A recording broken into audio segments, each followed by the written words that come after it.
Welcome to In Conversation With. Join me, Danny Jarvis, as I sit down with guest DJs, promoters, record labels, content makers, and anyone making moves on the underground house music scene.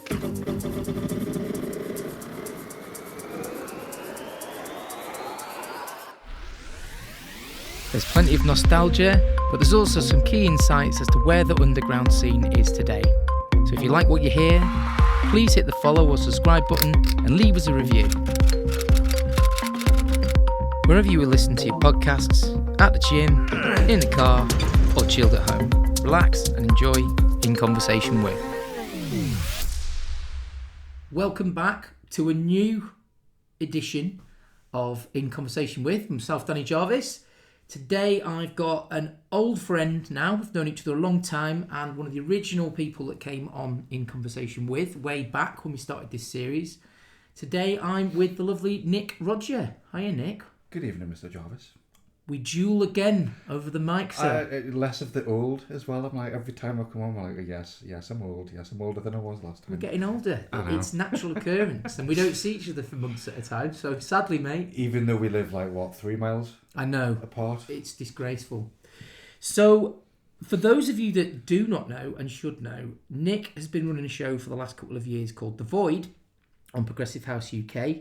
A show that I absolutely adore, and what I want to do today on this podcast is delve deeper into what The Void's about, its little hook line that perfectly describes the kind of sound and atmosphere that you're trying to get, and basically just dive deeper into the show and find out more about, where you find this music, how you come up with it, the creative process. So for those of you that, haven't heard Nick's sound before, let's sort of kick back and let him describe probably what you think the sound is. Oh, God. I've been thinking about this all day in between meetings and Teams calls and spreadsheets and I don't know. I think with the Void, also when we did the last show, and I've got a real love for really sort of deep, genuine deep house, and I love my techno. I love trance in small doses. I enjoy breakbeat. I enjoy reggae, dub, all sorts of stuff. But there was because I think it's so easy for everybody to kind of DJ now. You can go into Asda and buy a set of decks, and start mixing music. So that the old kind of sort of more 4/4 general stuff for the last, I'd say easily decade, has been becoming less and less and less important to me. And I've always played sort of more atmospheric stuff. I've always played a lot of breakbeat. I used to get shit back in the day for being the only DJ playing club nights where I would play breakbeat along with more sort of 4/4 sort of material. And you'd always have people going, people just want the dump, dump, dump, dump. You don't want anything to mix that up. Whereas obviously now there's a there's a lot more willingness, free reign, and willingness to listen to more. I think people are a lot more forgiving now I think people want to, or maybe expect you to do something different now as well, without going down the James Hype route, which we touched on before the show, before we started recording, which we might come back to later on. So with the Void, I was just I've been DJing in inverted commas for 25 years. I got my first decks when I was 16, and I've just been collecting music. I was collecting music before then without necessarily realising kind of the path that it would lead me on, and I've always bought obviously stuff to DJ with, music that's predominantly kind of going in my record bag, either vinyl or digital CDs, whatever it may be, back in 2000s, but I've also kind of found myself sort of sitting on an ever larger and larger pile of, or collection of music that's not necessarily strictly aimed at your regular house music dance floor. And there will be clubs that kind of are geared to this sort of stuff and this sort of sound, but they're not necessarily ones that I've frequented, gone to much, read about, know much about. So I think with The Void, it was more just, I've got kind of a wealth of music that I've kind of cherished and curated and sort of sought out over the last couple of decades. and I was just like, I just want to have somewhere to share it. Music that I love, music that inspires me, music that I guess sometimes also challenges me as well. And I'm like, I want to just share it with as many people as possible. Yeah, obviously, I have a different sort of insight into your shows because we originally did Electronic Cat first, which was which was the first year, wasn't it? Really into Progressive House's sort of first major set of podcasts, and that was kind of like the baby brother version, wasn't it? Really, of what the Void's become. Yeah, it was. What was it? Electronic Cat. Yeah. Yeah. That was. Again, that was kind of because I think at the time I'd bought me Denon players and they came with Beatport streaming right out the gate, and I think I had like a 6-month demo or a 3-month demo of it, and I was like, let's just try it, and I ended up just scouring through all sorts of genres, and like you do with everything, that you pick out sounds that you like and hooks that you like and that sort of stuff, and I was like, actually, there's tons of stuff here that I don't necessarily need to go ahead and actively purchase because I've got it all built in through my players. So if we're going to pin you down, then if we're going to sort of try and get that 1 or 2 word description of what your sound is, what I play. Yeah. In Void, it is easy just to give a carte blanche electronica or left field. What would you try and, in a couple of words, if somebody was to say, what is this? Oh, God. I've been thinking about this all day today and I keep going, it's electronica. I don't know, strap yourself in a spaceship, shoot yourself into space, that's the soundtrack for Exit in Orbit, hitting weightlessness, finding that you're actually headed towards like an alien hive and need something a bit more up-tempo to kind of get you out. Weird sci-fi. I think one of the most beautiful pieces of music, or in classical music they have these movements, don't they? That's sort of how they're arranged and structured. There's one of the most beautiful sections in one of your earliest Void mixes is exactly some of what you've just described as this sound that's like hanging in space. It's like if your soul was released into space and the sun came up behind a planet, there's this beautiful moment where it's just in suspension. And that sci-fi pulls you in so deeply because I think so many of us have grown up with science fiction films, that in our age group really became something in the 80s, but also sort of harking back to that kind of Kubrick-esque lonely space sound. Yeah, I guess I just, above and beyond all of the other stuff I mentioned before about, having the music and loving it and wanting to share it,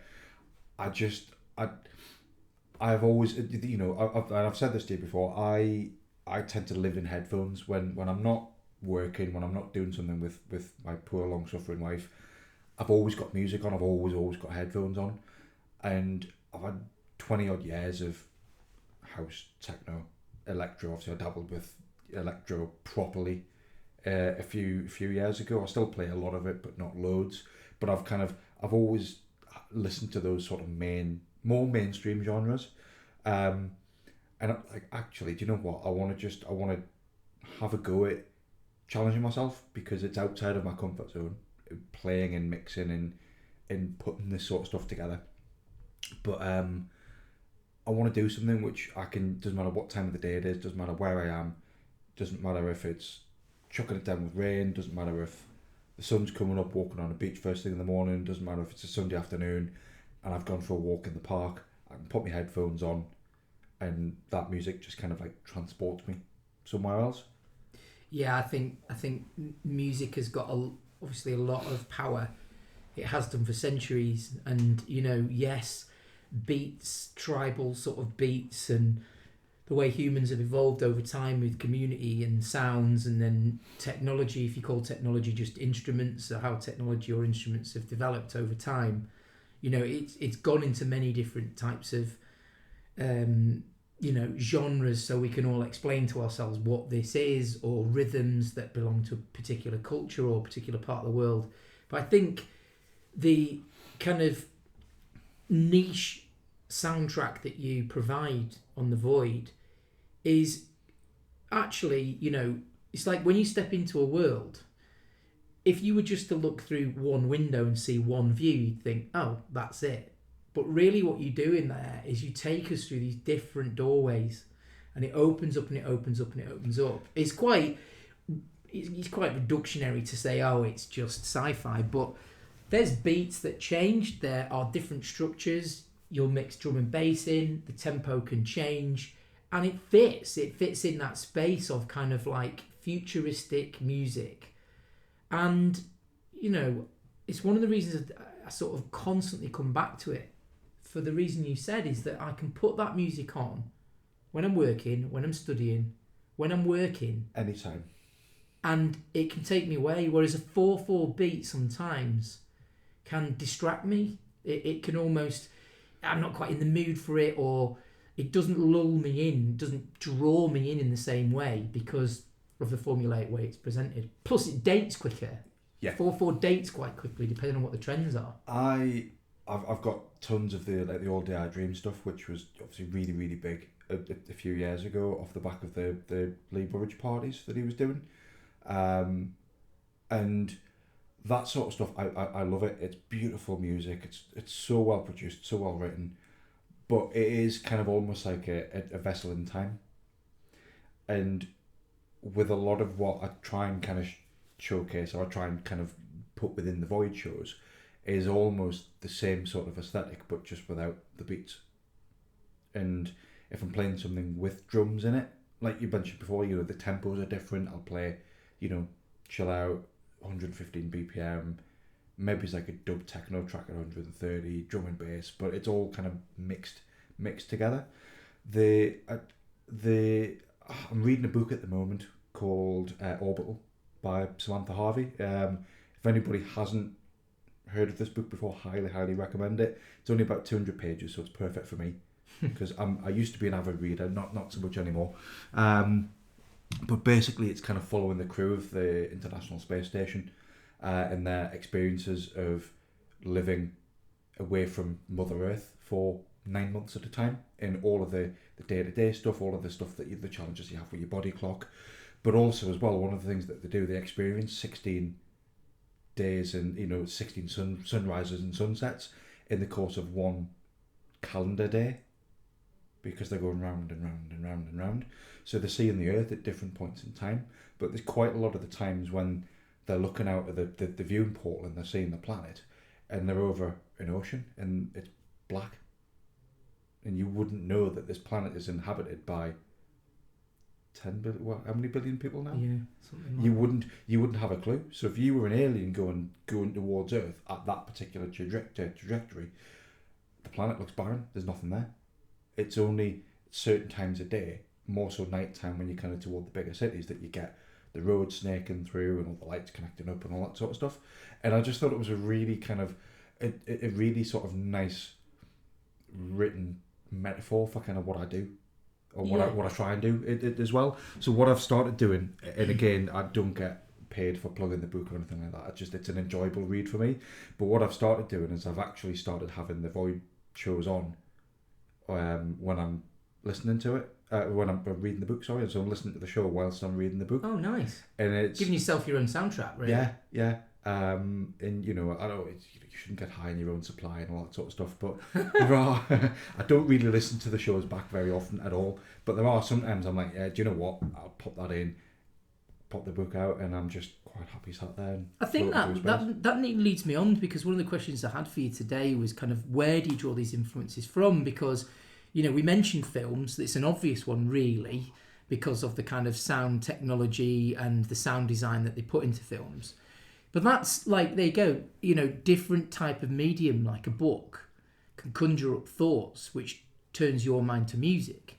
And this is the difference between the listener and the DJ or the curator, in my view. What kind of creativity is being produced from the day-to-day things you do and how you link it back to music. What other kind of influences would you say push you towards finding different music? I mean, as we've discussed previously, like movies, definitely.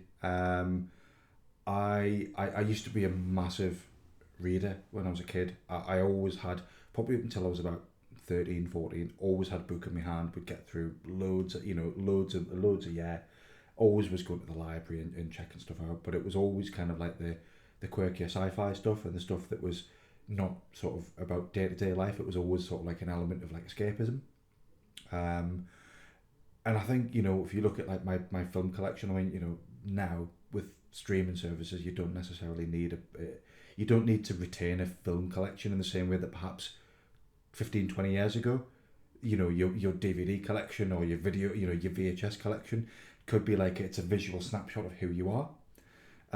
So I've kind of kept, film-wise, I've only kept like films that are really, really like deeply personal to me. So obviously I've got all of the Transformers films because they're just noisy. I've got all the Alien films, all the Predator films, all the regular stuff. But we've started doing a so in my effort to be a better husband this year, we're doing like regular film nights where one week Lynn will pick something, the next week I'll pick something, and we're watching Lost in Translation, so the Bill Murray film from I think Sophia Coppola was the director. Helps that it's got Scarlett Johansson in it as well. So, but the soundtrack to that is just phenomenal, and I watch it as much for the snippets in between the scenes when they're utilising the soundtrack, when they've got cityscapes and stuff like that, people crossing the road and cars and things. I watch the film as much for those sort of points in time as I do for the sort of the main storyline. Yeah, the dialogue or the plot. Yeah. So films definitely. Your usual stuff like like Blade Runner. I prefer the newer Blade Runner to the original one. The film itself, or the music, or what part? Both actually. The newer soundtrack, I think, because it was produced obviously along the same sort of aesthetic, but because the technology's moved on, it was sharper, cleaner, more punchy. It represented that world better, didn't it? Than the technology at the time allowed. At the time, back in the end of the 70s, start of the 80s, I think the first one was out. Blade Runner, wasn't it? Like 78? 79 or 70, around then. Predates me by about 4 or 5 years. So, yeah. Whenever I listen, I've got both of the soundtracks, and I've got like all of the Blade Runner outtakes and stuff as well that they released on DVD. And I find myself listening to the newer one. So my question, I guess, that this is quite a deep one, pretty much into the first sort of 20 minutes of the podcast. And certainly you can answer this as honestly or as passively as you want, but are you happier maybe in that world than in the real world? Because the nice thing about headphones is that it's a pretty quick escapism.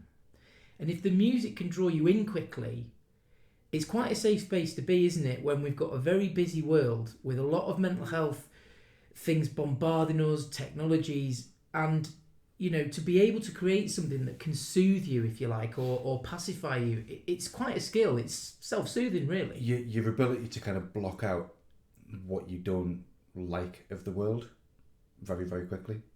Yeah. To answer your first point, from a mental health perspective, no, I'm not okay. I don't think anybody's okay. No. In the world as it is now.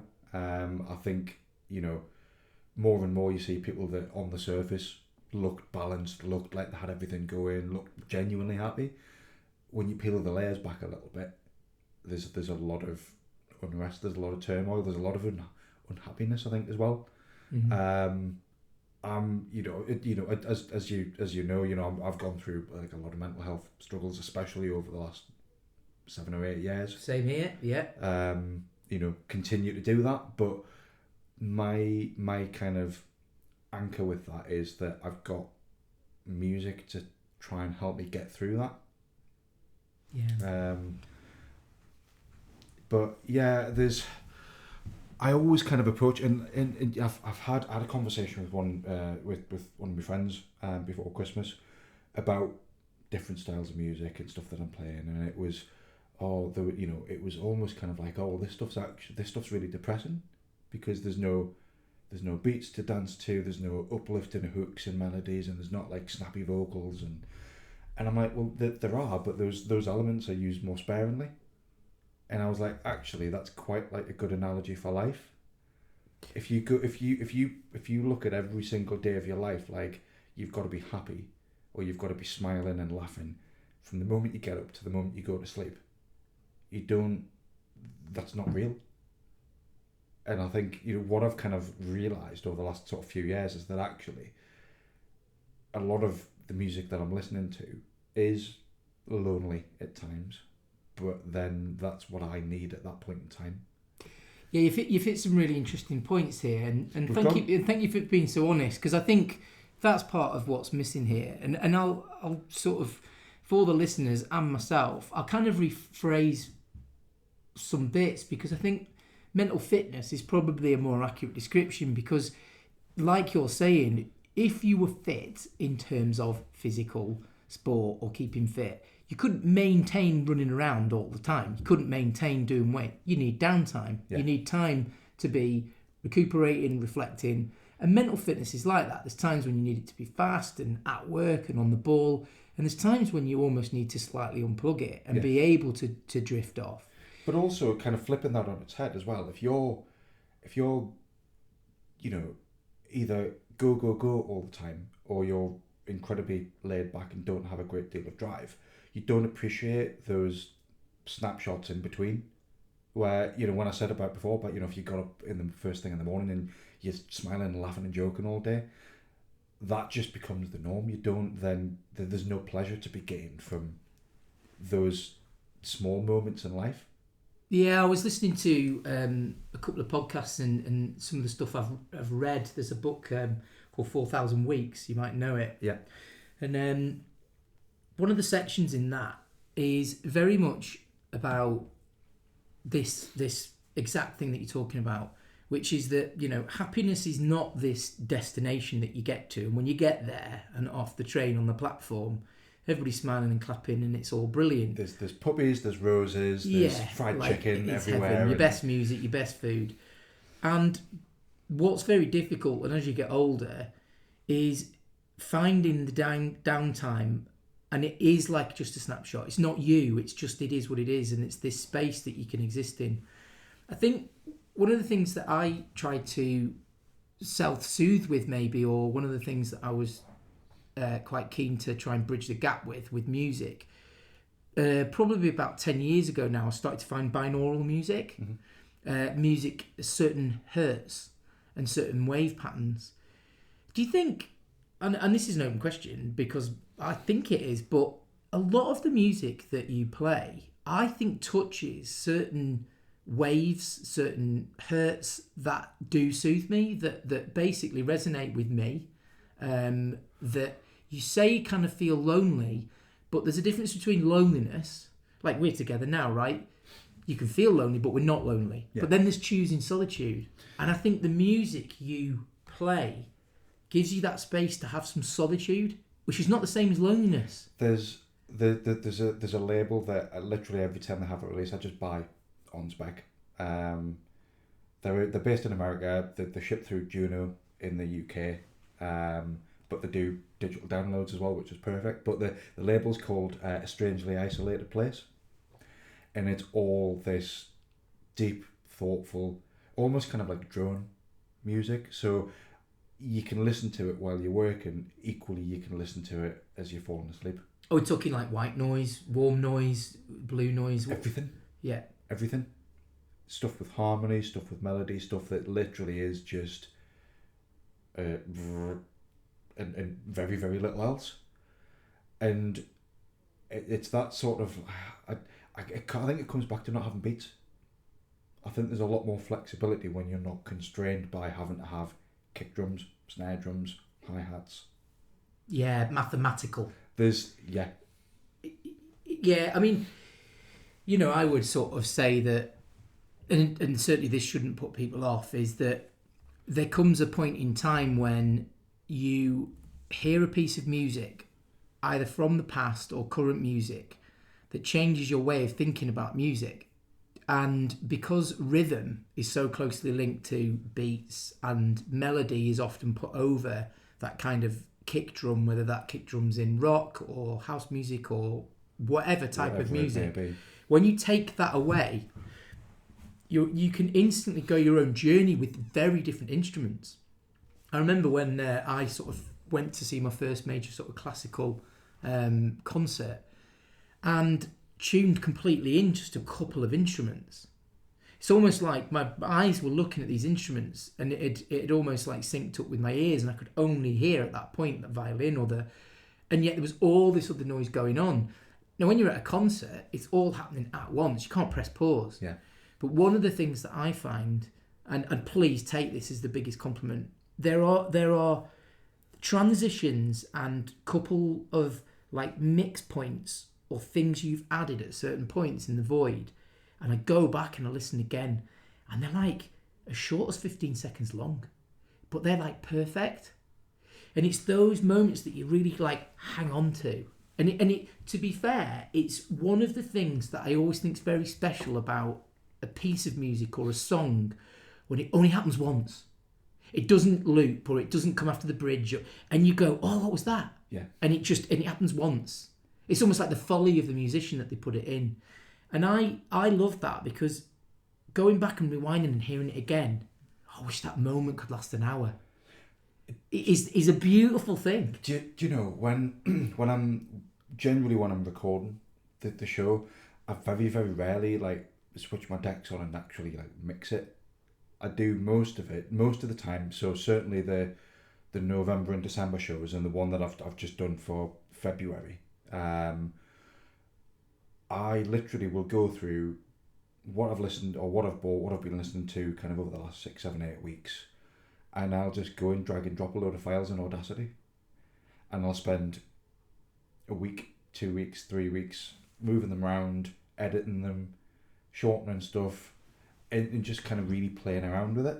Because that, I think I said when we first did the earlier in conversation with, and when I got started with music when I was younger, and it was like the tape decks where you'd have something recording and then recording onto the blank tape, and you'd kind of pause it and switch them over, and it kind of like in a really kind of like naff way, it takes me back to doing that. So even though I'm incredibly lucky that I've got a really, really nice DJ setup at home, and I'm not using it to do the show as much as I potentially should, because I get a lot of joy out of just going and finding these little moments in time.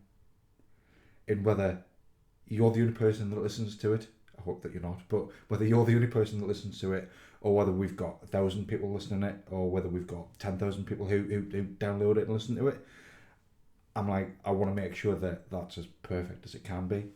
That's pride over your work. I think yeah. The difference between, and I don't want to like determine what's better than the other, live mixing something or programming something on the computer. I do all of my prep on the computer. I recently was talking to a friend of mine, Barry, that wanted to learn how to DJ, and he's sort of our age and has always wanted to do it. Yeah. And what was really interesting when we sort of came to it was I suddenly realised that you couldn't do anything without having a laptop first. I said to him, actually, what's really strange is, in the old days, you would have a record, you'd put it on the turntable because that was the only way you could play it. Yeah. So to make the sound come out, you had to put the needle on the record, you needed an amplifier or something, and if you're going to mix it, you certainly needed to have the hardware. And it just dawned on me, oh, hang on a second, before you do anything, find a Mac, try and get a Mac, wipe it clean, get this software, and then come back to me in a month. Yeah. Because there was no way that you could just suddenly start mixing. So in a way, you're doing it on the first sort of level. I mean, we've sort of neatly segued here because I wanted to talk to you about your creative process. Yeah. And like that is delving into that. Yeah. I just kind of, I'm like, I like to kind of showcase the music. I like to share it, but it's, and this is one of the reasons that I do kind of like the odd mix that's actually like that's more of a traditional DJ mix where I've got my decks on and I've got my headphones and my speakers and I'll kind of mix stuff together. So I do the the Void Untold Stories and the Void what is it? Distress Beacon. So they're my two kind of like slight segues out of the Void and more towards kind of more club style music. Right. And I tend to mix them, but I only probably do 4 of those a year. And I think just it takes a lot of the pressure off. I think for me, having the ability to just go drag drop, and I can save it and I can come back to it in 2 or 3 days time, or if I've been record shopping over a weekend and get a load of stuff delivered, or if I've been on Bandcamp or wherever online and I buy stuff that I'm like, actually I really want to work that into the show, it's dead easy to be able to do that. Yeah, that you're very right. I think the other thing about capturing these sort of little moments in the transitions, or in that nice, I was going to say in the void, in the gaps in the between void. songs, you can create something that actually mixing live would be a fleeting moment, and you could actually get wrong, miss time. And I think when you've got the space to have it on the computer, and maybe you've got up, you've had a coffee, you come back, you listen to it again, you go, actually, if that was just there, timed at this pace, sometimes you just can't naturally do that when you're DJing. And I guess that's why 4/4 is a lot easier to mix, because of the rhythm, because of the formulaic process, you can time things quite well if you pre-program and then just mix it. And obviously you still need to be very skillful at volume and taking out sort of the bass or whatever, but just some real magical moments. And I think also, I'm such a big fan of the music you play, because I cannot find this music.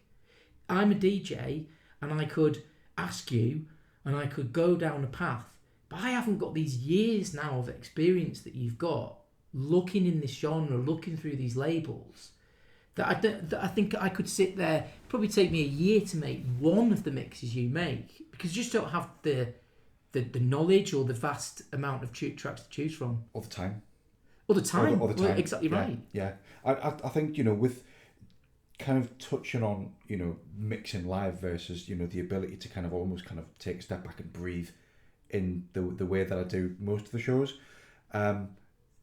You can do them live. I think I think the first year of me doing the show, most of those were mixed.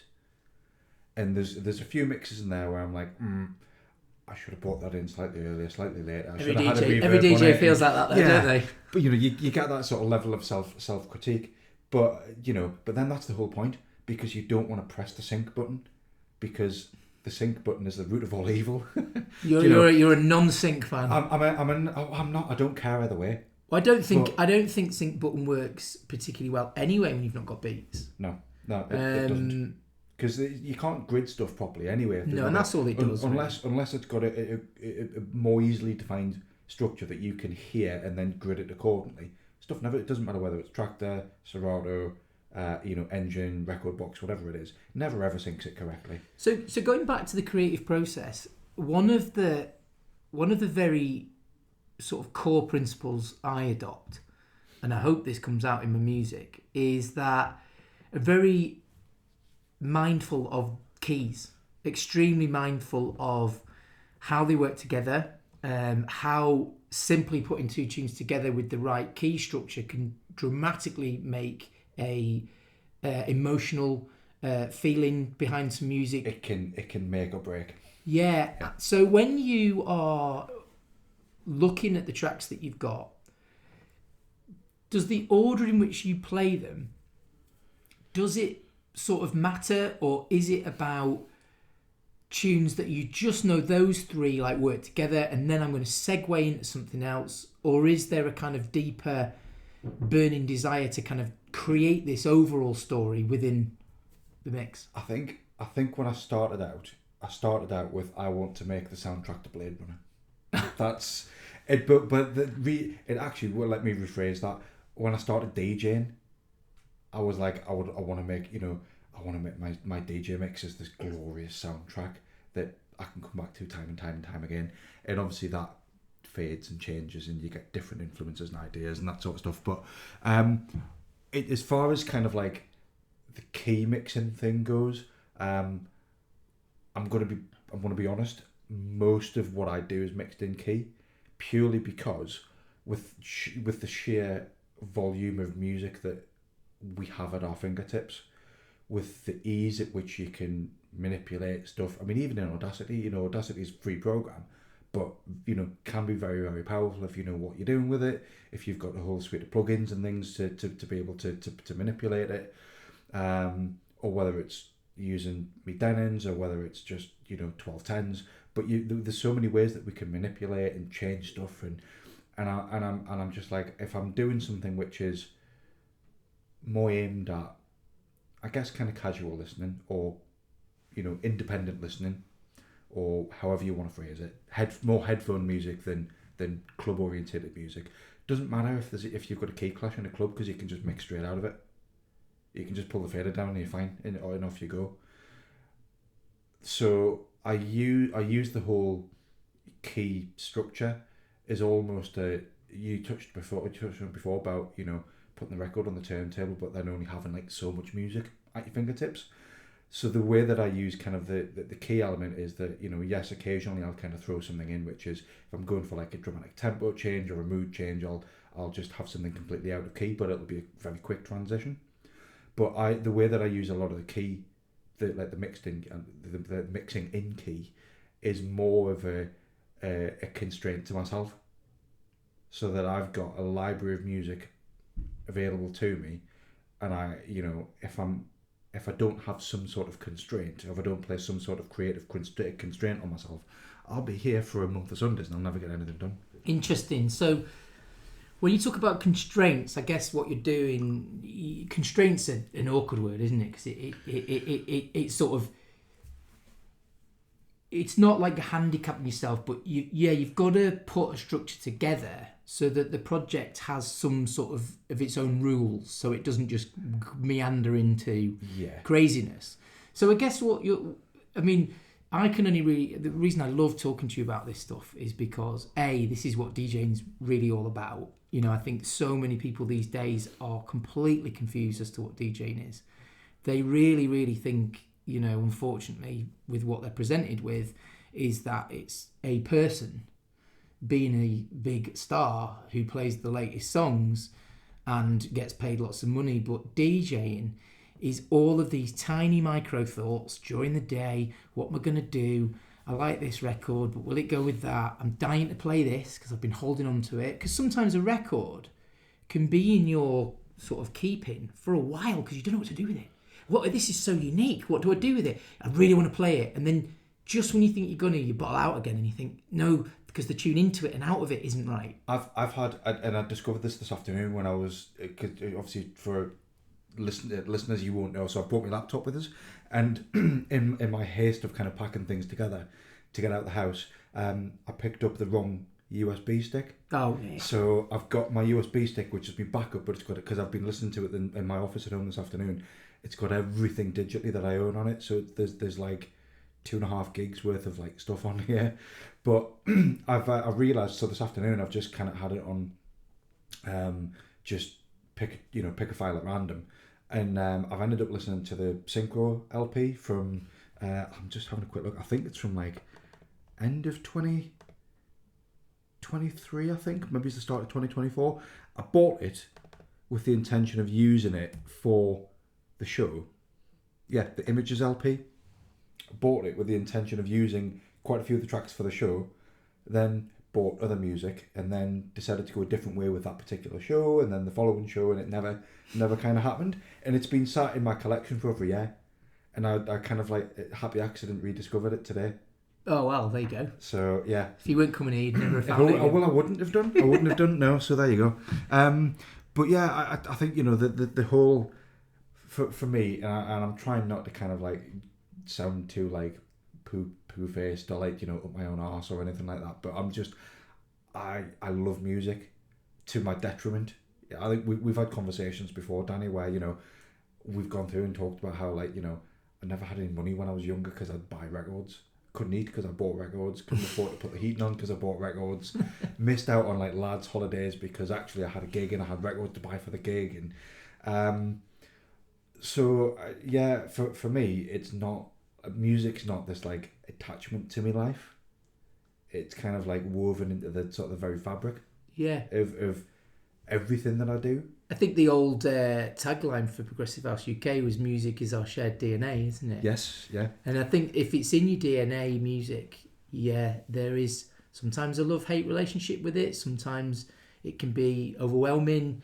You don't know how to pick it up or put it down sometimes. I think that happens to every DJ. But I think there's lots of labels produced these days to help people better understand like categories of either music or where people are in their journey. Oh, he's a producer, he's this, he's that. I think one of the things I wanted to clarify with a friend of mine recently, and we were talking about getting my CV up together, and I was sort of touching base with him and saying, if I was to use this word, is this the right word for doing this? And he's like, yeah, producer. I'm producing a podcast. Yeah. Would I call myself a producer? No, but the term is right. And I think DJ, originally disc jockey, it's only called that because they're circular, they're discs. And, very much when this kind of thing was known to the public, a DJ was a radio disc jockey or the guy down the pub that played songs from, a little amateur setup. Played Kylie's best hits and ABBA and Blondie and But it's really no different than somebody having a mic, a amplifier and a guitar and suddenly singing and playing music. Now, I'm not for 1 second going to compare somebody DJing to somebody who can play an instrument. But you can also have somebody who's really good on the guitar and can really sing, somebody who's fairly shit, who's pretty good on the guitar, but still gets everybody going. And DJs are this massive, vast category. But I think what you're saying to me and what I always hear is that deep down, the music is in you and you're just trying to get it out. Whether that's through DJing to somebody else, whether that's just sitting and exploring it on your own, it's this want to actually get it and manipulate it and put it together. That's what drives you. And when you hear certain things, you automatically are putting it with that thing. And would that go with this? And I think what you touched on it a bit earlier was every DJ, I reckon, would want to make the most perfect timeless mix. It's like your life stories to make this mix that you die by. I died, but here's the mix that carves it into stone. When my wife's going through my stuff and selling my records for far, far less than I've told her that they're worth. But then everybody has this mindset. So that in itself kind of comes back to when we were talking about fulfillment and never being happy and happiness being this kind of moment in time rather than this like entire state of mind. And it's like if you approach like always having to do the perfect mix every single time, it takes the fun out of it. It takes the risk away from it, I think, as well. Mm. So that's kind of it's an interesting thing that we kind of come to that because it's kind of like a bit of a fine line that I tend to tread. And my mate Paul Hughes, who lives down in Ashby-de-la-Zouch, so people might know him as Pony Feet. So he's massively into his house music, loves his house music, plays garage, plays techno, plays all sorts of stuff. Loves it. Oh, he's on the same level as you are in terms of enthusiasm for his music. He honestly lives and breathes it. He'd be a good one for a future podcast actually. But he always says to me that the music is, and he doesn't play digital. Doesn't play digital at all. Everything he does is only plays vinyl. Only plays vinyl, and wow. He's like for him, he always says the risk is the reward. Nice. And I'm like, when you say it out loud, it sounds a bit corny, but when you sit and think about it, it's like actually, yeah, like the reason that a lot of us do what we do is because we love doing it, but it doesn't necessarily mean that what we're doing is easy. Yes, the actual act of putting a CD in or loading a laptop up or putting a USB stick in and moving some faders around and pressing sync or using the pitch fader or whatever you do, however you blend the music, is the easy bit when you understand what you're doing. The difficult bit is overcoming there's people in front of me. and this playlist that I've got in front of me that I'd planned to go through isn't working. Okay, this podcast for the listeners is it's about a conversation. You guys are listening to us two talking and hopefully enjoying us really digging into the weeds of what to us DJing is and music is. And this way I'm trying to redo this in conversation with this time, because we've had you on before and I want to kind of like continue that conversation rather than go back to bits. But also we don't want to send people to sleep. No, we don't. But I think there is kind of like a process to this, like there is anything. Like this talk, similar to how you were talking about your mix, I've got to put some parameters on it, and those parameters really do guide us through the very stages of DJing. And it comes to this bit you just mentioned, like performance and DJing. You can sit there and you can think of the creative process, but how are you going to deliver it? Are you going to deliver it as a process, as a performance? Are you going to totally map it all out and make sure that it all goes exactly to plan? That's very different a performance than, say, DJing. There's an intermediary part of that, and I adopt this, is programming. I program sets. I feel as though my experience and time with this music enables me to imagine the dance floor. So if I go on a journey, so to speak, with my music, I am imagining that end user. I know that sounds very you're corporate, imagining yourself on the dance floor. You are imagining what DJs can't give you that you want to give other people. And there is this handing over of trust to the dance floor to say, hey, you don't know me, but trust me, I've thought about this. And that's where sort of programming and processing your music works, because you're giving it the best chance to be you if you're not reacting to the crowd here and there.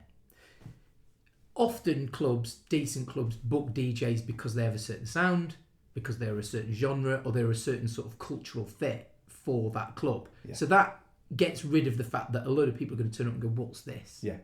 So performance and DJing, what would be your approach to kind of DJing as opposed to, say, playing The Void to a group of people? I'll wing it. No, I don't. I'd like to say that I wing it. Do you know what? When I played records, I probably winged it and took more risks, because I was like, I've got a bag of records, I've got 50 records in front of me, and this has to work. Now it's much easier, because if I'm playing something and I'm feeling that actually it's not working, it's much easier to be like, right, okay, where I thought I was going to go can change on a dime. But I do kind of try and think, right, okay, where am I playing? Who am I playing to? Who's on before me? Who's on after me?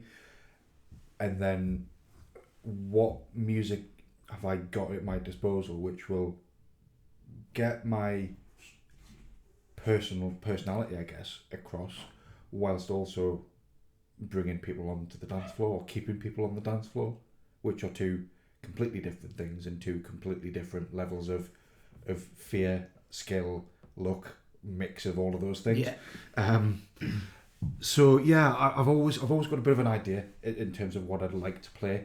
I'll usually have, first half hour, I'll maybe have 2 or 3 tracks that I'm like, right, okay, I'm going to start with this sort of sound and build the early set around those 2 or 3 records. Same with the midpoint, same toward the end. But I like to have those records kind of roughly in my head, but then be able to have enough around me to be able to move different sounds and bring stuff in or leave stuff out, depending on what's going on in front of me. And I think with that, it's the whole kind of reading the crowd thing.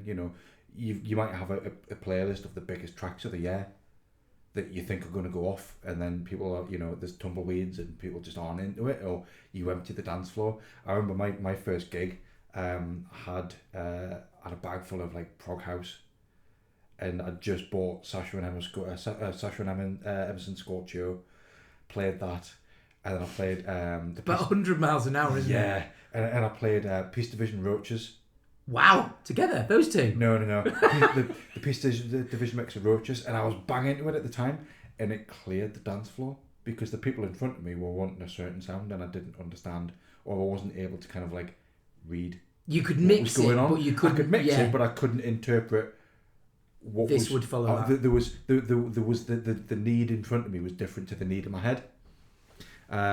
So I like to have enough kind of with me to be able to kind of like flex if I need to, and you only get that. And I'm not saying I'm great at reading a crowd. There's plenty of times I've DJed in the past. Fairly, even in the past like 5 years, I've played gigs where I've emptied a bar. People have gone to the bar and gone to lose because I'm playing a breakbeat track, or like I'm playing like some weird electro or something like that. But I'd like to think, after kind of like 25 years of playing in public, I've got a rough idea. I can do it to a degree where I'm more comfortable than not. Yeah, it's all the environment's always different as well. Like if people are in a very much a club setting and they're there to dance, then it is very different than some of the other settings that you can find yourself DJing in. Certainly the kind of like more bar area setting is one of those things that if people get up and dance and have a nice time, great, but often and not they're just tapping their foot or they're listening, and if they're G'd up and you think I'll try this and they've just got up because they're excited in that moment rather than come there to club, then it is difficult to read. For me as well, I think, and kind of touching back on like some of the weird stuff that I do like to play with the void, often when you see someone just kind of like by the bar, tapping their feet or, just starting to wiggle a little bit, you'd be like, right, okay, well, this is a regular, this is like a nice deep funky house track that's playing. Let's see what you think of this, and you can almost kind of take smaller risks in that moment to try and kind of find someone's sweet spot and kind of encourage them. My old friend from back home that I've known since I was like 14. He was one of the crew that we originally started DJing with, sort of bought the first decks. Me, Gaz and Barry have recounted this story a few times, used to sort of have these records and we'd play through them. Yeah. But he's got a very vast, different array of music. He's similar to you in the expanse of what he likes. Okay. And he started doing a night in Blackpool. And this is where I love this kind of ethos. It's a massive room where they're serving street food. And at one end, they're playing backgammon. And at the other end, Baz is there DJing all of this completely mad, eclectic, sci-fi / different music. And he's what I would describe, similar to you in terms of being a curator. He's got this vast amount of music he collects, he thinks about it all the time. Okay. When you talk about people playing music to people, in any setting, it still takes balls. To get up there, play your music in front of people, real humans, it takes balls. And I still think very much that you can't really call yourself a DJ unless you're willing to put yourself in front of a public, paid or not paid, but an audience with ears, and you're playing loudish music to them. I think it takes balls. I still, and I don't know if you get this. I every time I DJ now, I don't DJ as like out in public as often as I used to. Probably not as often as I want to. But I still get a bit nervous. I still get butterflies, and I think that's important. I think if you go in, no nerves, nothing, straight in, boom, bosh, you're hitting sync and you've got to play a listed set. There's got to be that. It comes back to that element of risk, and it comes back to the element of putting yourself. I've been doing this for like 25 years. Me stepping into a DJ booth or behind some decks in front of a load of people is still outside of my comfort zone. Which when I've thought that through in my head and I've kind of saying that out loud now, it's a bit of a juxtaposition, because you think that by now you'd be used to that, or I'd be used to that. Yeah, this is a really good point in the conversation, because I may be misconstrued as being an extrovert. There's a new, more modern in between called an ambivert, which is like somebody that goes out, gets energy from people, but needs solace to kind of recharge the batteries. You're an energy vampire. Yeah, maybe that's the better description. But I am similar to you in that when I am well prepared, behind the DJ booth, I am happier because I'm not in the clubbing space. I am in charge of what's happening with me and the music. I'm putting it out there because I'm hoping people go with me.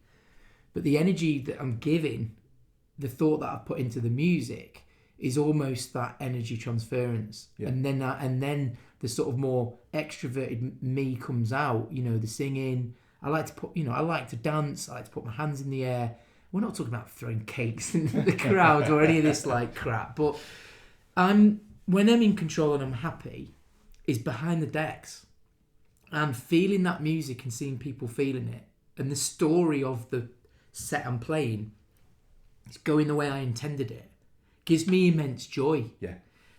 But yes, there is no time when I haven't got some sort of butterflies. I always liken when you first start DJing that the first couple of mixes are a bit like you're warming and stretching up before a race. You're running. You're finding your feet. Yeah. You literally go, okay, right, there's one under the belt. Yep, feeling good.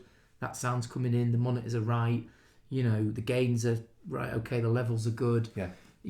We don't all have this sort of luxury of a massive sound check or anything daft. So sometimes the first 15 minutes, if you're putting the extra pressure on yourself to perform in front of a crowd and have to think of the music there and then, and you've not prepared, that's a lot of pressure and things can go wrong. And I don't know about you, there's nothing worse than seeing a DJ who just looks like they're panicking or head down and doesn't want to engage. I've learned that when I do panic, because it does happen.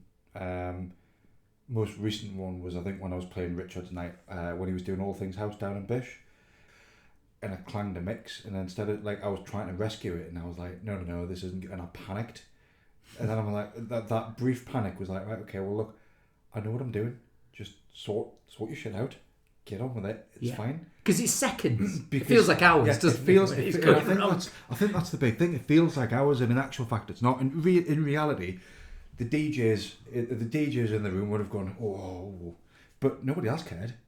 And I think that's I think what we kind of lose sight of is that, and again that comes back to the thing we mentioned earlier on about crafting and perfecting that perfect mix. Might be super important to us individually, but to the listener, it's maybe secondary. There are things that you can get very wrong that are just simple accidents. Yeah, your gain's too high, your acapella. Yeah, there's a few little tricks. So I don't often do it. At the last couple of early doors clubs, I've had quite a few drinks. Yeah, I think as early doors have gone on, I've become more and more used to the crowd, knowing what I can do. Yeah. Confident about what I'm going to play, and therefore feeling a lot more relaxed. But with that edge of being relaxed, you can make tiny mistakes. Have you played the same record that's playing out before? This is without doing it on Nick, you're purpose. Preempting the later stage of this chat, which is about fun things. I'm very sorry. So we're going to come back to that. Stop being naughty, but keep that one in mind. Fair enough. Because yes, I've got several good stories about that. Okay, so we've talked about yourself, DJ. We've talked about The Void. Obviously a deep passion project in terms of bringing a sound that you love, understand, and care deeply about into a kind of monthly show. Do you go out and see electronic music? Is there anywhere you go? Where do you think the scene is for electronic music these days? Yeah, so I just want to start off by caveating that I do still play house music on the regular. So if anybody would like me to come and play at the house party, please, I do still play house music. You're not beat free. I'm not beat free, not just yet. No, do you know what? I don't, and this is one of the reasons that I want to do the show. I don't get out anywhere near as often as I'd like to. Most of the time it's Early Doors Club, which obviously you guys put on a really, really good party. For anybody that's not been to one, get up to Newcastle, come along to one. I don't tend to get out as much. I'm much more selective because I think my time kind of away from work is really, really precious, and I've only kind of realised that and discovered that probably in my late 30s, and being 41 now. 41 now. I'm appreciating that more. So Max Cooper is playing at the Glass House at Gateshead at the end of February. I can't go because I'm away with work, and I'm devastated. You're away with work. What day is it on? What day I think it's on. I think it's a Friday. Oh right, okay. It's either. I'm sure it's either a Thursday or a Friday. I looked and it clashes with a work function. So that for me was going to be my kind of big reintroduction into the world of electronic, wider electronic music that's not strictly nightclub based for a while. We did go and see DJ Yoda at Wylam Brewery. Wow. About a year ago. Wow. Seen him a couple of times in Shields when Chris Brackley Mojax was warming up for him. Brilliant. Yoda is like something. He's on another level of just insane. He is like, well, pardon the pun. He's a Jedi Master. He is DJ. a Jedi Master. He's got completely the right name. Yeah. But to be honest, mate, this is something that I've been thinking about. That I do. And I've had conversations with my wife about this as well. That I want to kind of get out and experience different music. I'm not massively into like indie and rock and pop and stuff like that. I can take it or leave it. It doesn't really interest me. But I don't. My wife Lynn's not really into like house and techno. She's really supportive. Always has been. Is always having to dance if I'm DJing and she's out. But that's not necessarily her scene either. Mm-hmm. So I think with a lot of the kind of the more chilled stuff, it's kind of almost like a kind of a meeting of the two worlds. The stuff that I'm into that I can kind of geek out about, and stuff that's more accessible for a non-house music lover or dance music lover as well. But if we were to, this is one of the deep sort of shames about getting older and maturing, is that different things come into your life, and one of the many barriers of letting music go a little bit in your life is just life moves on. And when you're younger, your friends and interpersonal relationships are so important, and the music influences you so much in terms of fashion, in terms of what you do, your peer group and everything. A huge amount of your life, more than probably a lot of people think, is centered around music. Yeah. Certainly in our generation, the access to it of being something you bought from the shops, wait for it to come out, promo came out, the kind of reverse of what you've got today, which is basically certain places you could get it from, even to certain stores. Certain stores didn't stock certain things. Yeah. So you had to search your music out. If all those things were aside, who if they were coming to Newcastle and you could just pick, who would you be like, I could go out and listen to them, and them for a week solid, every different night I would go and see this person, this person, this person. Who would you, 3 or 4 people would you just go, I'm going to see them? Straight away, Danny Hells. We were talking about this earlier on, weren't we, where Danny Hells is the quintessential DJ's DJ. If you ask any of like the bigger names that have been on the circuit, he's everything to all DJs. He warms up, which is something we've not touched on, which is a forgotten art form. Yeah. It's an art form, and playing early doesn't mean that you can bang it out. There's a reason that you've got to build anyway. Without a question, Danny Hells. Okay. I've heard him a handful of times. Not seen him play in Newcastle for probably since about 2001. Oh, Danny Howells, if you're listening, you need to come up. Early Doors Club. I know a couple of lads will get you on an Early Doors Club. Yeah, get him in. Yeah, and in fairness, Danny could play any day of the week with completely different sounds, and it would be flawless. You could guarantee it would be utterly flawless, and you'd have a really good time doing it as well. Who else would you see? Brilliant. I'd see DJ Yoda again in a heartbeat. He's insane. DJ Shadow. Nice. Yes. Is big influence. His introducing album I still listen to regularly. Again, I wanted to go and see him in Manchester a few years ago. Couldn't afford the tickets. working at the time, wasn't in the obviously anywhere near the same job I'm in now. I think it was like mid-20s or something like that. Had no money, couldn't go. And that's missing DJ Shadow kind of in Connor's prime. Musically is probably one of my biggest regrets. Mm-hmm. And then, do you know what? I should have gone down to London at the end of December, or before Christmas. So Ponyfeet, Paul, and a couple of other guys went down to London to Fabric on a Sunday night. They opened Room 3 only, and had Anna Wall playing. Right. And I've started listening to her probably over the last year and a half or so. What music does she play? So, think of like tech house when it was like mid to late 90s. Fabric's where tech it house. was, yeah. Yeah. But she plays deep house, jazzy house, techie stuff, techno, weird electronica, breakbeats, electro, dub, reggae. All of this is like mixed in a pot. She's phenomenal. Anna Wall.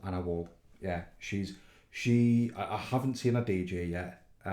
She's definitely on the bucket list, I think, for this year. So the interesting thing about your answers here, they're all DJs. Yeah. We mentioned when I jumped off for a loo break before. Max Cooper. Mm-hmm. Max Cooper arguably is a DJ, but obviously more well known for his productions as well. I'd love to see him. I'd also like to see. Oh God. I don't know. I'll open my laptop up and have a look. Because so I think this is the when you DJ and you play other people's music. Yeah. So much of that music is small, tiny producers. It's small artists. It's finding these gems. A lot more accessible nowadays online because you can obviously find it on different platforms, etc.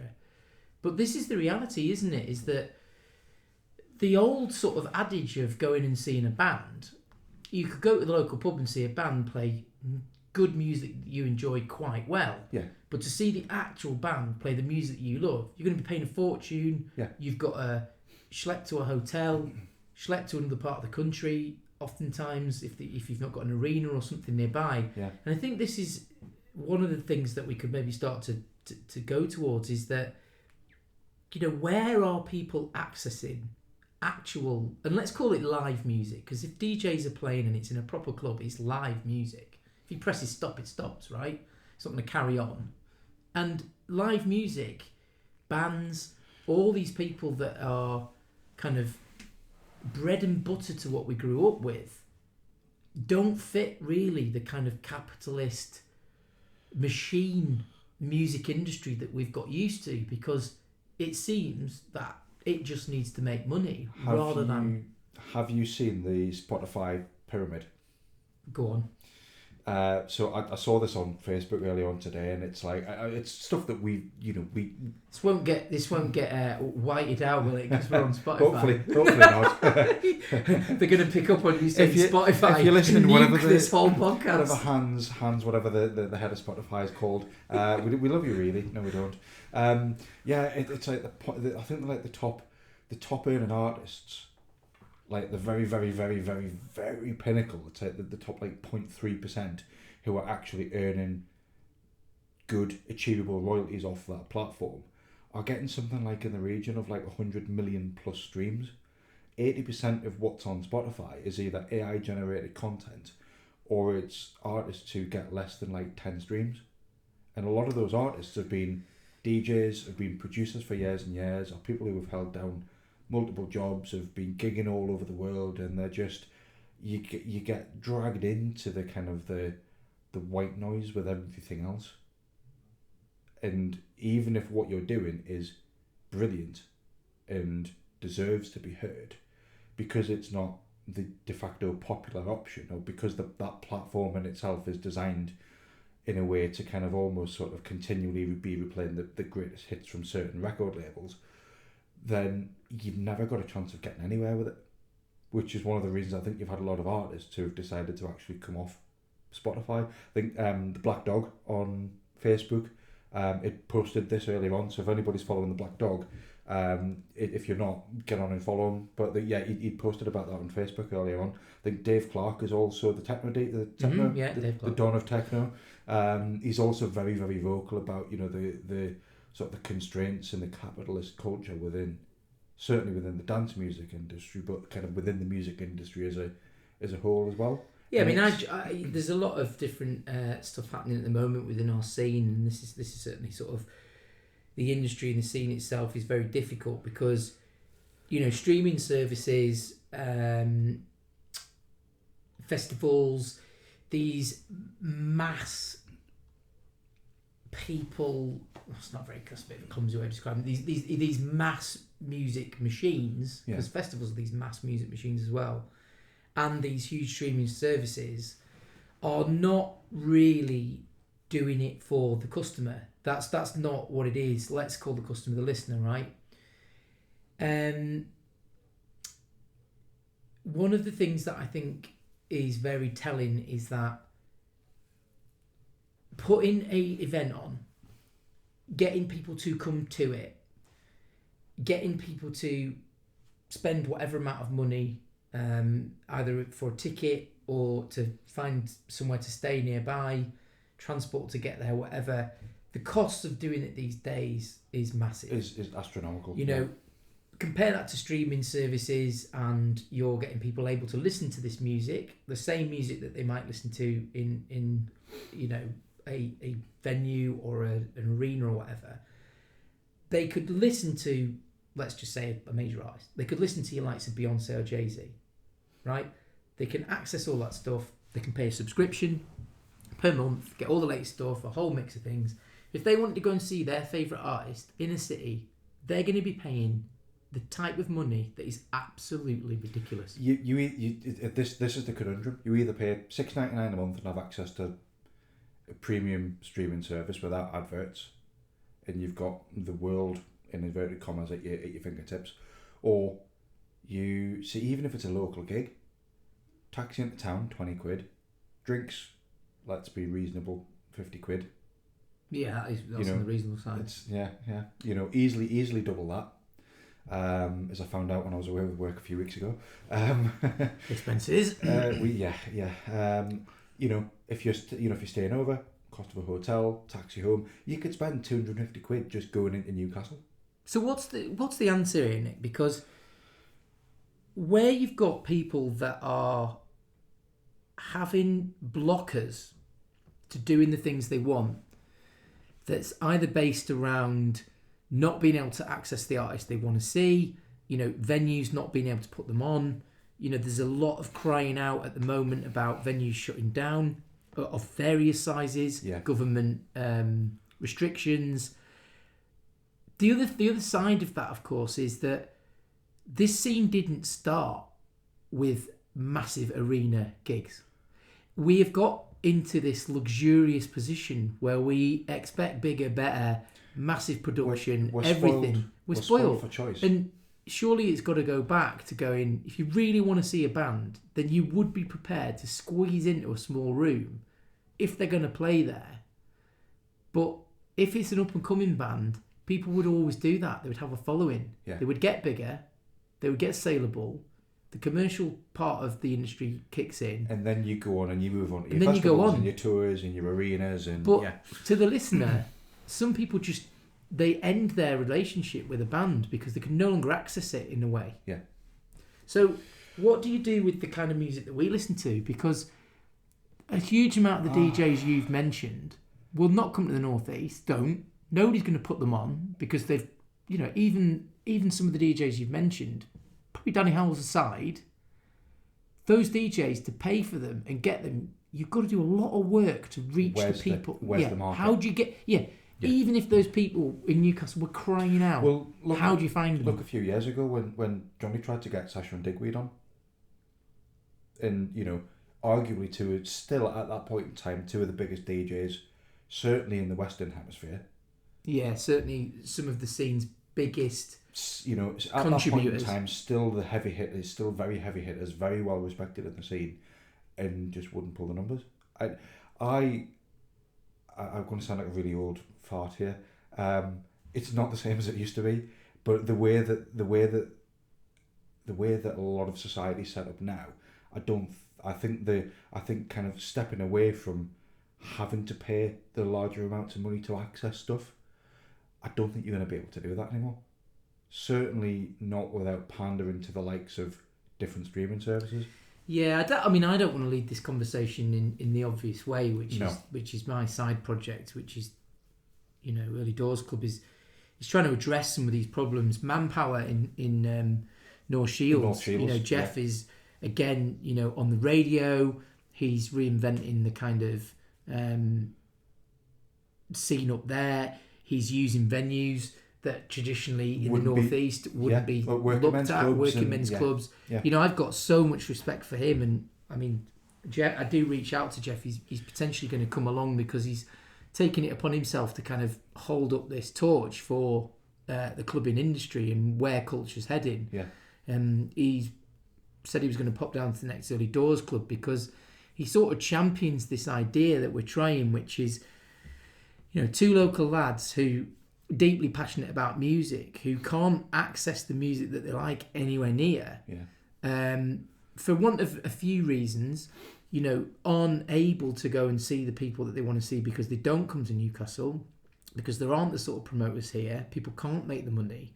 So what do? Well, in the very ethos of it, you take matters into your own hands. Yeah, because the cold light of day is we revere and we respect the DJs that have created a lot of the scene, but behind that were the promoters that put them on.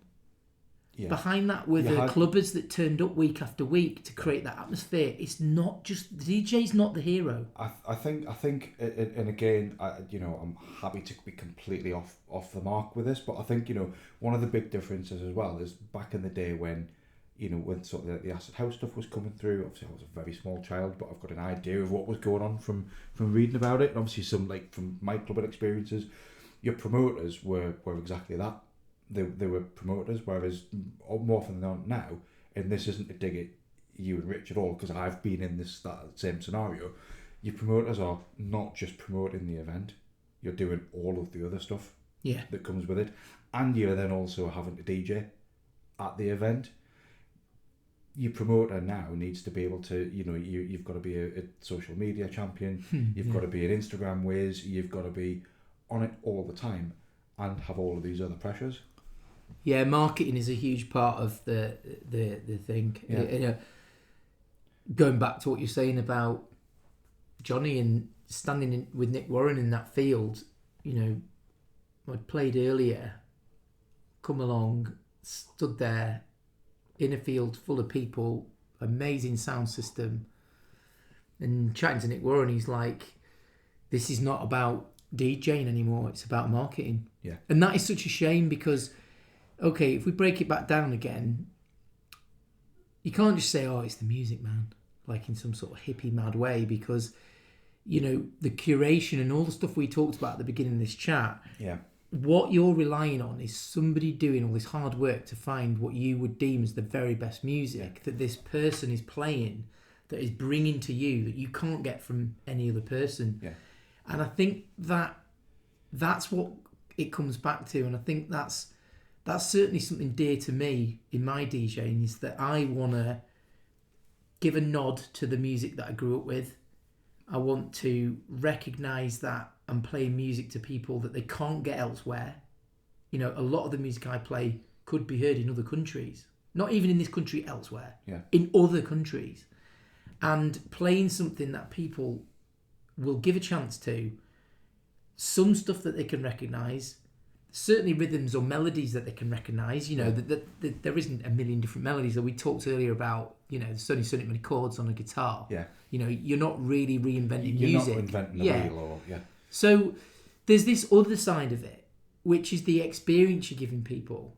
And actually, what I've learned, what I've seen, is that it's the people going to the gig that are also responsible for creating the atmosphere. Yeah. Well, it's like the whole sort of no phones on the dance floor thing. Yeah. I think to an extent, and I say this having done this myself and being very guilty of this myself, we go to, whether it's a birthday party, whether it's out with friends for food, whether it's drinks, whether it's to a nightclub or whatever it may be, you go and feel like you've got to document your life. So the phones are out, everyone's phones are out, and you're taking the same pictures 5, 6, 7 times, and it detracts from the function of that, or it detracts from the very idea of that thing that you're trying to do. You're distracted and removed, aren't you, from the process? You're not in the. You're so busy trying to capture the moment that you're not in the moment. Yeah, it's the oxymoron, isn't Yeah. it?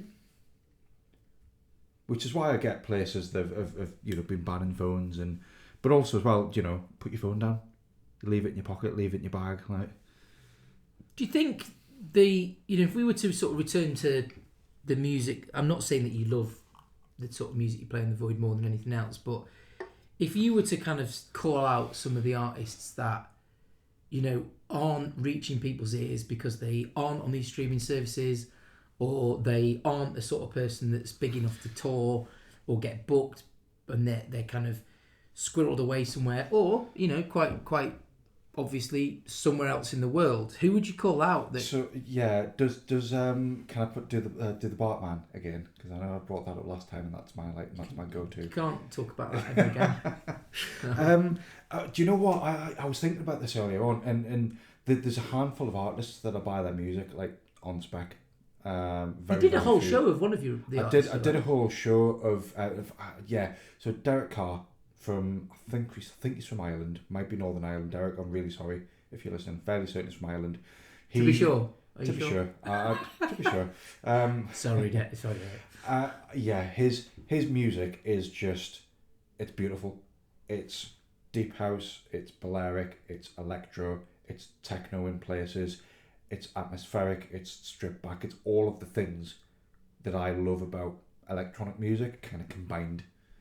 So yeah, I did. Yeah, his stuff I buy on spec. John Sheamer is another guy who I anytime I see any of his music, I don't even listen to it. I just put it in the cart and buy it. I was having to think about this earlier on, and I think one of the difficulties I've got with playing more of the sort of music that I play, when I was just more kind of not necessarily known. I don't think I've ever been known for like a certain thing, but one of the things that I had when I was more focused on like the deeper housey stuff that I was playing when you and I first met, was that there were certain artists that I'd always go to. Okay. The likes of like Jay Tripwire and guys like that. Whereas now I find myself kind of gravitating towards certain labels. Yeah, I'm the same actually. Yeah. I was going to say this earlier, but it wasn't quite right in the conversation. Yeah. That labels quite dictate the sound. I did a mix the other week, and it wasn't until I put the tracks together for the track list that I realised how many were on the same label. Yeah. It's like 2/3 of what you've done. It's like, oh, bloody hell. You almost feel like you've got to go back and maybe I've been over the top. I've done one of those DJ Mag label showcases that you used to get. Yeah.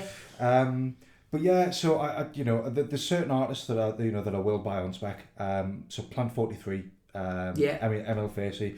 I did a Descent to Planet 43. Yeah, awesome. A few years ago with all of his stuff in. That was I love that. That was over the last 5 years. That was probably my favourite mix. So any of his stuff I buy on spec. I'm lucky that he sends me vinyl and like records and bits as well. Wow. So, yeah, brilliant. But really, yeah, labels. So I mean, I've got I buy a lot of stuff on. Past Inside the Present. I buy a lot of stuff on a label called The Quiet Place, which is all that sort of really sort of deep, introspective, atmospheric stuff, and it's more like sounds rather than music. But it's lovely for listening to at home. I've gone down like a bit of a dub techno rabbit hole over the last like 6 months as well, because again, that leaning more on my like sort of deep housey side, that sort of dubby stuff has always been something like a sound that I've really loved. Mm-hmm. But again, doing the Void, I've been able to go like, right, well, okay, I'm going to start listening to and buying dub techno because it's awesome and I love it. And if you don't, then you should be like buying it and enjoying it. And so there's a label, I think from Nottingham, called Lempayang, who do like a really, really mixed bag of different sounds.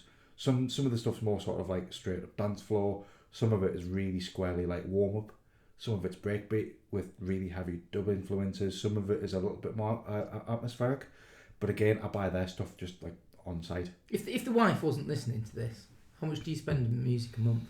£200. Wow. Minimum. If I'm buying records, I can spend. If I've had a good quarter at work and I've got bonus, then I can. I don't very often. I'd say probably £100 is my average. Maybe a bit more than that if I'm buying vinyl. I have once spent about £800 in a month. Jesus. Yeah. Sorry, Lynn. I mean, wow. Yeah. Which is why I've. That's a commitment, right? That's a proper commitment to music. But the thing is, though, a lot of that was digital as well. Mm. But buying albums, buying stuff that I've. Yeah, it's a bit too easy to buy digital music sometimes, isn't it? And you just go click, click, click. It's before not the you know same as it, going out for 3 hours in a record store. You're at the bottom, and you've got to drag it home. Vinyl, you've got to carry it home. But with the vinyl, you've got to think about it. With digital, it's like I like that track, that track, that track.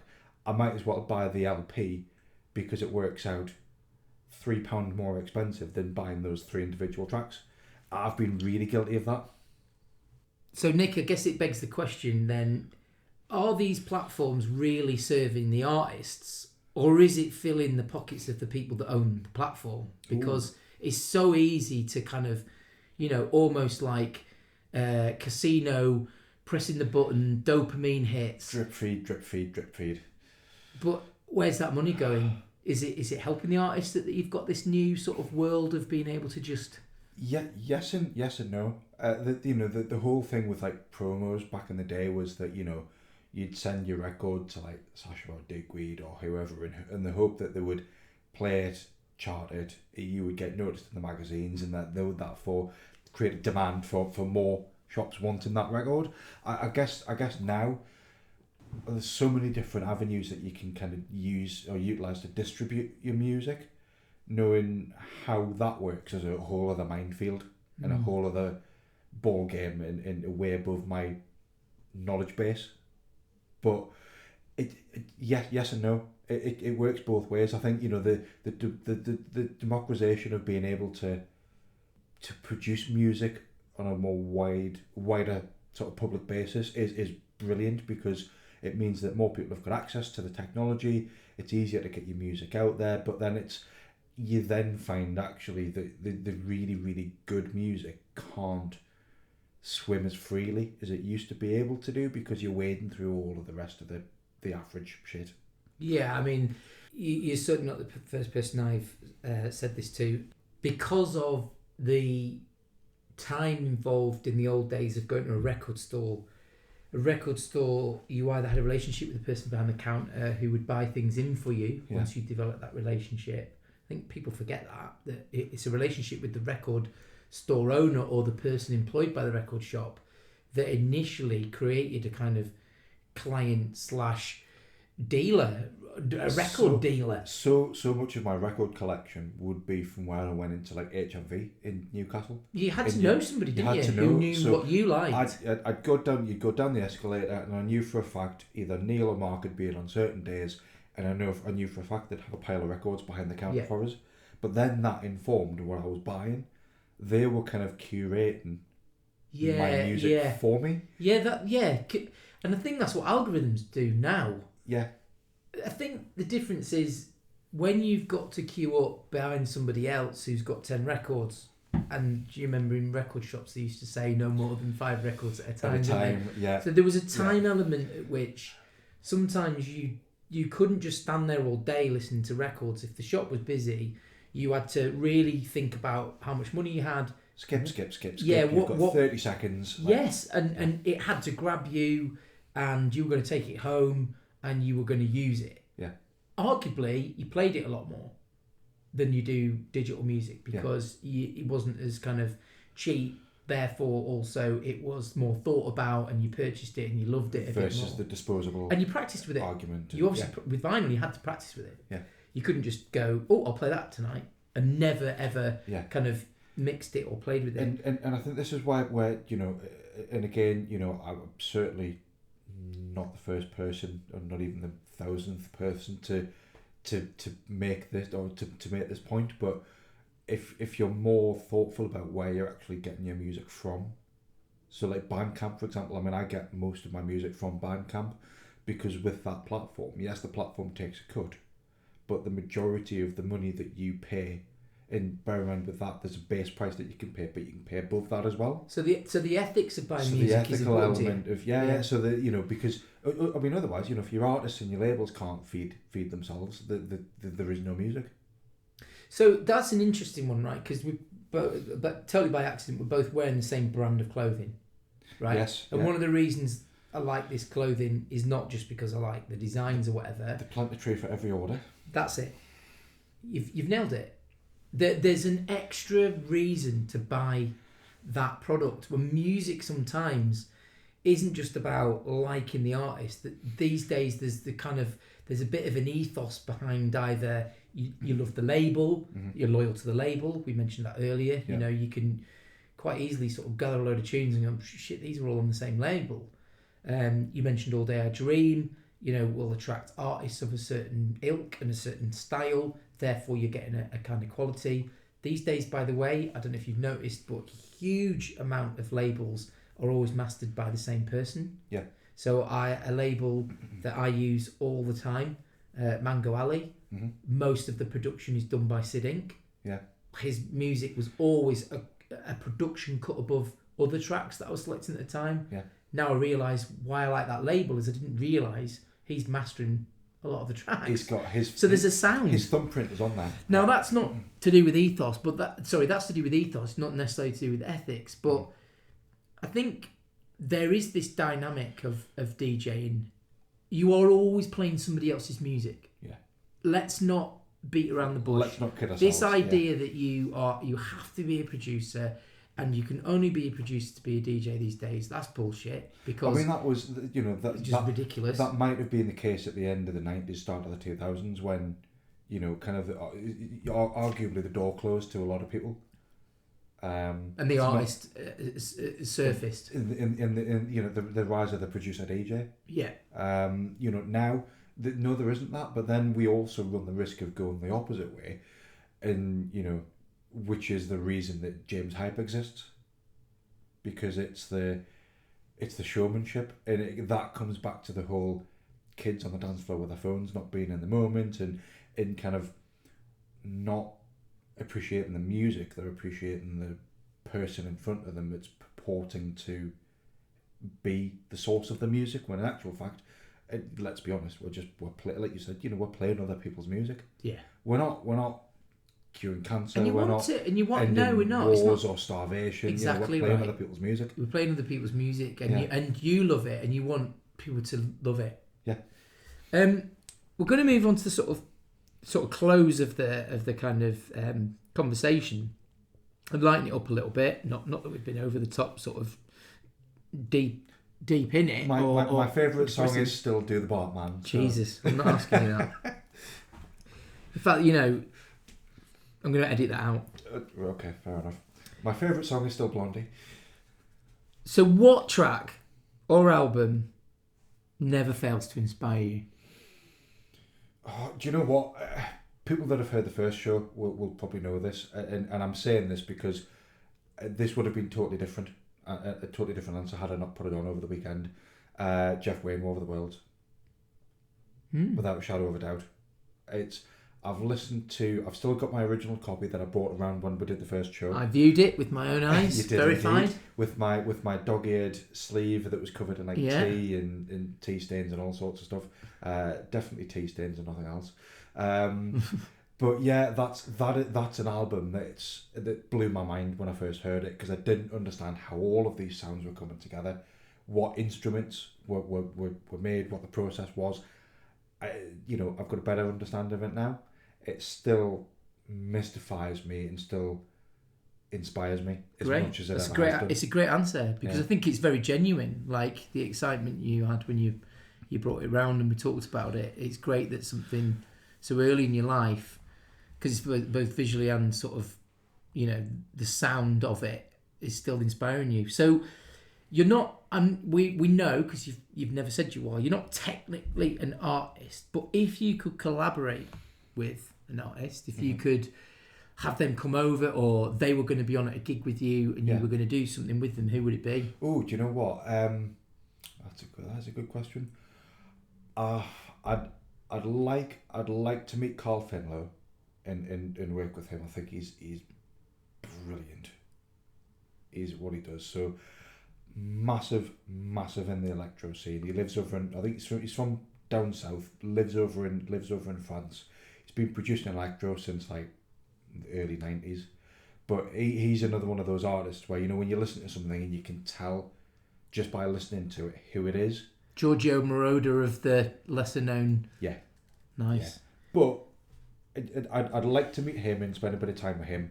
But if it was like, you know, bucket list, like all gloves are off, Satoshi Tomy. Oh, nice. Yeah, I didn't see that one coming. He loves his electro, so that plugs that gap for me. You know, see, deep house. Loves his deep house, loves his classics. But if you look at what he's doing at the moment, he's massively into his dub techno as well. Is he? He's got some amazing music out. Yeah, he's always moving forward, isn't he? But he's doing a lot of live stuff at the moment as well. So he's doing DJ sets and he's doing the hybrid DJ live thing and he's doing the live sets. Nice. So that would keep me going for I would dine out on that for years. So what we previously asked you, which is why you can't stop talking about Do the Bartman, is what your guilty pleasure was. But I'm going to rephrase it so that you can't use the same answer again, right? That's fine. What is a guilty pleasure song that people wouldn't expect you to like that you've heard in the last couple of years, let's say? A more modern. Do you know what? I don't know. Because probably the last couple of years it's been more listening to The Void and stuff like that. And probably, and this is, to be honest, nothing like new, probably when I've been kind of going back and listening to stuff in the car or whatever, and I've been going back through some of my old Gatecrasher CDs. I think it was on the Gatecrasher discotheque release. This is definitely in the guilty pleasure zone. Yeah, Magic Man by the Olmec Heads. Wow. I remember where I was the first time I heard that, and it comes on every now and again. So it's bringing back nostalgia, right? It's like, I'm the Magic Man. And it's like, in all the, you know, and it's way quicker than I would ever play now. I used to be into me trance now. I'm not proud of it. I do have some horrendous records in me. That you treat it like smoking. Yeah. You know, I used to smoke. Oh, I do, yeah. I used to like trance. I used to smoke. Yeah, there's that. And do you know what as well? Actually, maybe worse than that. I did a little vomit in my mouth at myself for this. I heard Conductor and the Cowboy Feeling This Way on the radio last month. Nick. I'd been down for a couple of days in Manchester, and I dropped my colleague back off in his car. And I was on the M62 driving back up. I can't remember what station it was on. And I'm advising listeners at this point not to take these particular tracks on board in the same way as the earlier tracks that you'd mentioned. You know, the Gatecrasher Discotheque album, actually, if you knock a little bit of treble off, it turns it into this mental dubby trance thing, which actually... You'd have to turn the mid and everything else down for me to make that listenable. But yeah, certainly Conductor and the Cowboy, I'd please don't judge me on that. So I've got a great question here, Go on, right? And I'm not going to pretend that this has come directly from me. It's come from the same aforementioned Barry of backgammon DJing skills. Barry's question, and we're going to use it as a segment for the show, right?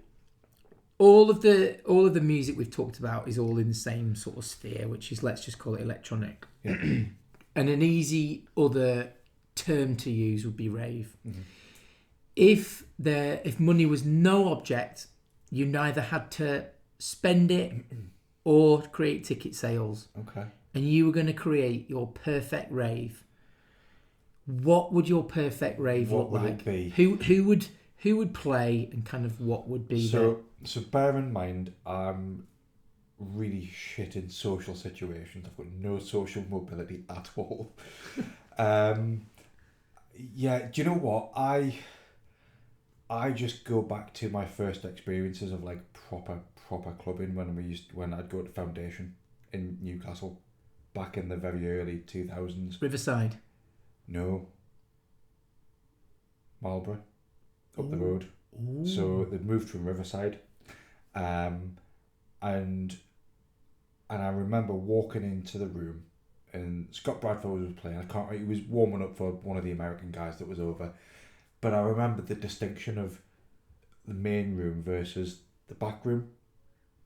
That obviously Scooby used to do the back room. Lee used to do the back room, and from one week to the next there'd be totally different sounds going on. So if I had kind of carte blanche, I don't think I'd do a massive festival. I don't like festivals. I get stressed out. I get covered in mud. They're smelly. They're dirty. There's too big a queue for the burgers. The toilets are a disaster. No, I would go back and I would pluck out Foundation nightclub from 2001. Wow. And I would ring fence it in a magical sphere that time didn't exist inside of. Nice. And I would what have capacity that. Would you have it at? I would original. What was that? Original. So there was maybe it was about 1,000 people in the main room and 150 in the back room. Yeah, about Something 1,200. like that. About 1,200. Yeah. So who would you have on? Who'd play? Do you know what? Frankie Knuckles. Frankie Knuckles. I did not expect you to say that. Because I've seen YouTube videos. I think there was a couple of German that he played over in like Germany somewhere. It was maybe like Love Parade or something like that. And would he be in the front room, main room, or back room? Do you know what? I'd put him in the front room. Yeah. Okay. Yeah.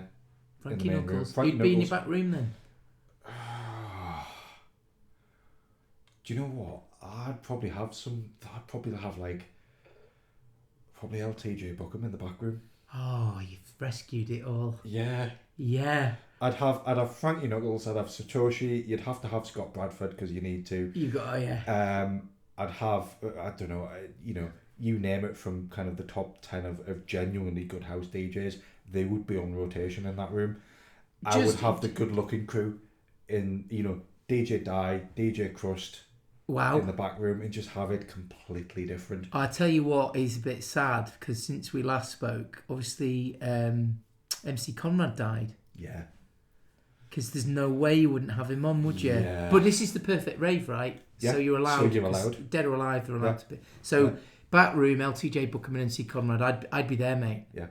I'd be there. Yeah. I'd go in and see Frankie Knuckles. Yeah. But I'd make sure that I was from the start to finish of Buckham's set. I'd be there. Since I'm the all seeing, all dancing promoter, and I can do what I want, I would also have, I'd probably have Hospitality Records on as well. Right, nice. This is your rave. You're allowed to do anything you want. I can do what I want. Yeah. And then I would have somebody doing a live rendition of "Do the Batman," just. Oh, Nick. just to bring it back, down. So one step further then, if you were given the perfect environment, sound system, and everything to play music like The Void, how would you have it?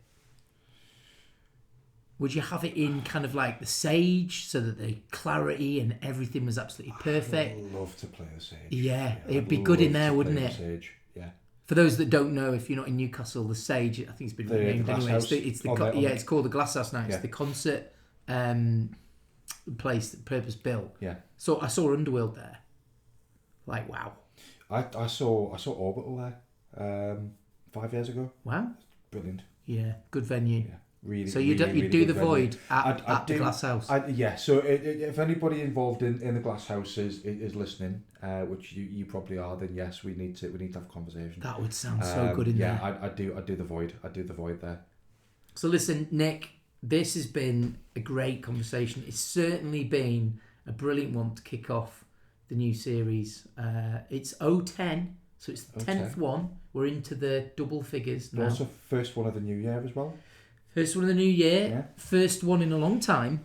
It can only go uphill from here. Exactly. I wanted to say thank you for joining us. Thank you for bringing the beers, and I hope everybody enjoyed it. And please listen, if you get a perfect hour wherever you might be, walking the dog, in the woods, going for a walk along the beach, doing some work at home, just having a relaxed chill. Put Nick's Void sessions on. It's called The Void. Music for lonely places and distant spaces. And it's exactly that. Do not be put off by the fact there are no beats, because beats do appear. There's gorgeous little sound bites come from all sorts of like news clips. Our favourite scientist features quite often, doesn't he? Yeah. Professor Brian Cox does make an appearance, and actually as well, I've just had Nathan Jones I had 2 guests on last year. I had Gareth Hockin, who brilliant local DJ. I've known him for years. He did a phenomenal mix at the start of the summer, and I had Pony Feet do one later in the year, which was really awesome. good, full on D&B session. But Nathan's been the first one that I've been wanting to get him on for ages. Yeah, Nathan's mix was... I messaged him today because I just finished it. It's out of this world. It is. Which it's not without the pun. It is. But the funny thing with Nathan's mix is that it's out of this world because he's based it on walking by the seaside. Yeah. And I think that's the perfect way to kind of bring you back down to earth. Yeah, exactly. Yeah, Feel the sand in your toes and the wind in your hair if you have hair, or the wind in your beard if you're me. But I think it as well, Danny. Do you know what? If somebody's enjoying the show and wants to do, and feels like, actually, do you know what? I've got a lot of music that maybe I don't get to play as often, or don't get to share as often that I want to share it. Reach out to me, reach out to you. I am considering doing a few more guest mixes, guest good. shows this year if the music's... Because it inspires you, right, as well? Massively, yeah, massively. Nathan's mix, he played Sasha, Mr. Tiddles. Yeah, yes. And I played Mr. Tiddles at our wedding. Did you? Mr. Tiddles was on the playlist at our wedding. So I shed a bit of a tear when I saw brilliant. that on there. But yeah, do you know what? I'm busy. I'm pulled in that many different directions work-wise this year. I've not always got the time to give everything to the show, and I want to make sure the quality is still really high. So I am open to a few more people coming in. It is that, mate. So yeah, thanks once again for coming over tonight, and really enjoyed this chat. Thanks for having me. Yeah, I hope the listeners did, and the whole point of these podcasts is to give you insight into a world that often doesn't get discussed. So yeah, do tune in, do subscribe, make sure that you hit the follow buttons or whatever platform you're on. Do subscribe because it massively helps to reach more people and also spurs us on to get more guests talking to you guys. So, don't know who the next guest is. Got a few lined up from different walks of this genre. Our next Early Doors Club, just as a bit of an advert, is Saturday the 5th of April. It's my 47th birthday, Nick. Oh, and more importantly, it's Early Doors Club's 2nd birthday into our 3rd year. We've now got 2 rooms, and we're going to explore that backroom kind of vibe that we'd been talking about earlier, that you need more than one thing going on if you're going to have a decent clubbing night. So this was In Conversation With. My name's Danny Jarvis. Tune in again, and I hope you enjoyed the show. Leave some comments, give us some love, and we'll speak to you soon.